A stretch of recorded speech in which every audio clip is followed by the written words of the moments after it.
let's check up on my YouTube channel.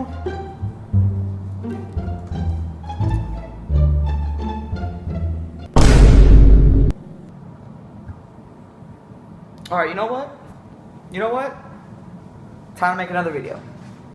What's going on, guys? It's your boy God Maliga. And since I'm gonna start off by doing a little disclaimer here. Since you guys completely loved the 10 things I dislike about my car video, since you guys completely loved that, I'm gonna make another one. No, God! No, God, please, no! No! No! No! Just to show that all you haters out there, that if I truly disliked this car, I would stop making payments on it. Volume 2 of the 10 things I do not like about my car. Okay, like I said, if all these things were completely annoying, like if they truly were something that is a make it or break it deal, I would stop making payments on this car, which is not the case. And I get it, some people dislike the video. Since I listen to my viewers, and I get it, you dislike the video. So I took it down, put out a new one, for those of you who still enjoy my content, okay? And also just to show the haters that I really don't give a crap. 10 more things I dislike about Clementine. So remember that time I said I loved the way this car sat? Well, guess what? When you choose to live the low life, you're gonna get to live the low life, all right. You can see all the way over there, there's a speed bump. I have to come in that speed bump sideways now. And the bigger the speed bump is, the worse it is for my car. I don't scrape the frame against the speed bump, it's my exhaust that scrapes. My exhaust hangs really, really low. And if you can see, that sometimes becomes an issue when I go into parking lots and things like that. I have to like do this route in here, in these apartments. I have to do this funny little route to get around every single speed bump, or take as less speed bumps as possible in order to make my driving a little bit more pleasing and not so hurtful, you know? Although I remember when I listed that how high this car sat was an issue, it's not an issue anymore. But you get rid of one issue, out comes another. And just scraping this car is a little bit annoying, but it is what it is. Number 2, again, is the horn. I still haven't fixed it. I have a set of El Grandes sitting at my dad's house. I have yet to wire them to the car. I hate my horn so much. So now we're inside the car, and I'm gonna show you something that happens all the time when I leave. You ready? So when you're about to leave the car, you open the door, you step your foot out, but all the time, your foot hits this little part of the interior right here. And as you can see, yeah, it's kind of taking a toll on the car. I mean, that's one little nitpicky thing that I don't like as well.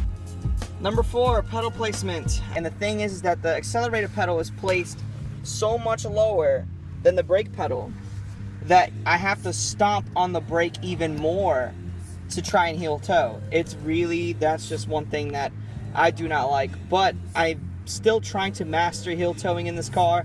I'm starting to get it, but still a kind of a really nitpicky situation I always get into when I'm trying to heel toe and I don't do it right, simply because of the pedal placement. Okay, next thing, the interior lighting. I still have yet to figure out what the heck is wrong with my interior lights, okay? So basically what happens is that you get in the car, you turn it on. I don't turn on my interior lights during the day. What's the point, right? But they turn on by themselves. Normally, to turn on the lights, you'd have to go down here and press a button. Then the lights come on. However, when you turn them off, and say for example I leave the car, so these lights only come on if I choose them to, right?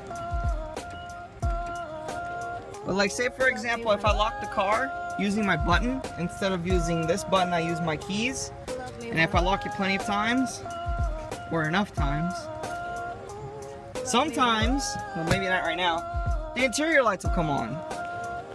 So I'm still trying to troubleshoot that problem. I've done it 5 or 6 times already trying to troubleshoot the problem. I'm getting there. I mean, one day I'll figure it out. But it's just really irritating that I'm worrying about, like say if I'm at work, I'm worrying about whether or not my battery's dead because of these lights. So, and now the next few things has to do with the motor. The motor itself is great. Love the sound, love the power. It's just enough for a little 4-cylinder, right? But here's the problem that I have with this motor. It's a little nitpicky. As you can see, the intake manifold is in the front, and the downpipe is at the back. Now, do you see a downpipe anywhere? No. That's because you have to take off this, and you have to take off a bunch of crap right here to get to the downpipe, which is all the way in over there. That's really impractical. It's honestly dumb in my opinion, but whatever, engineering, what can you do?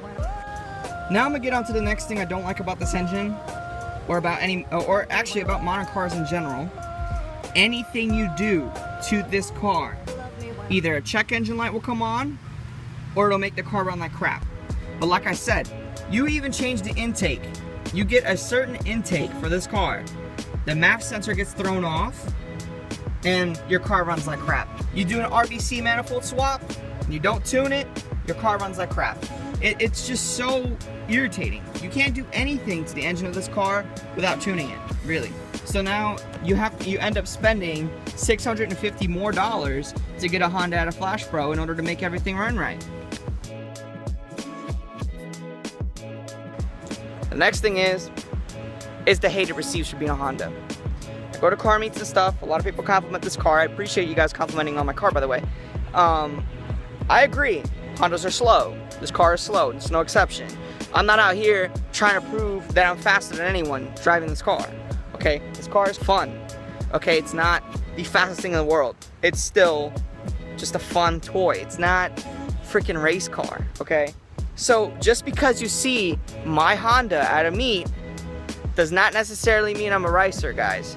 The Honda game has completely changed over the years, and unfortunately, because of those people that ruined our image, it kind of makes Clementine look like a rice bucket. And now comes to another thing I don't like about my car. We're heading back to the interior. Let me turn the car on real quick. A couple of months ago, my passenger window started giving me problems. I'm going to explain why. Just listen very carefully.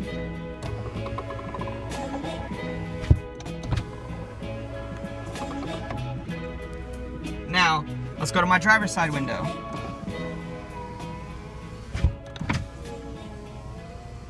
Doesn't make that creaking noise. That creaking noise is irritating as hell. Okay. Number 8, and I'm going to upgrade these in sometime in the near future, is a brake fade. For some reason, these brakes are really good. Believe me, these brakes are amazing. But if you take this car to a track or an autocross event, the brakes fade really, really fast, okay? Sometimes that can happen with stock brakes, and I get it. But these brakes, they fade so fast, it's not even funny. Another thing I do not like is the fact that this roof visor doesn't really last that long on this car, actually. Yeah, it doesn't sit flush, whatever, I really don't care. I like the sedan's roof visor because it's more dramatic, and I couldn't find anything like this for the coupe, and obviously for obvious reasons, because nobody makes stuff like this for the coupe. And yeah, I already had to replace the double-sided tape twice, and even the 30-pound all-weather double-sided tape still isn't enough. You can already see it starting to come off. Oh look, it's Jolteon. And finally, number 10, the attention it receives. I've already covered this in my last video for those of you who watched it. The attention, the negative attention this car can bring is absolutely ridiculous, okay? This is a cop magnet. Cops do not like my car, believe me, because it's bright orange and it sounds like a sports car, okay? And insurance companies don't like me because it's a 2-door, it's bright orange, and it's like the sport trim or whatever, okay? It's my choice. Like I said, I'm gonna close out with this. This was my choice. I have to live with my choice like everybody does when they buy a car. Okay, everybody has to live with this choice. I love my car to death. Love my car to pieces. If I did not like my car to the point where all I did was rag on it here on YouTube, I would stop making payments on it and get something else. Anyways, thanks a lot for watching, guys. Make sure you guys check out valiantracing.com. www.valiantracing.com. For authentic car parts, free shipping on items over $99. Check them out. If they are willing to price match legitimate retailers or even beat their prices. So if you don't find the part you want, or if you don't find the part that you need from valiantracing.com, contact them. They will find it for you. Okay, and if you say, Car ID has it much cheaper, they will beat their price, guaranteed. Anyways, thanks a lot for watching, guys. This has been your boy, Maliga. Follow me on Instagram and on Twitter. That's down in the description below, and I'm out. Peace.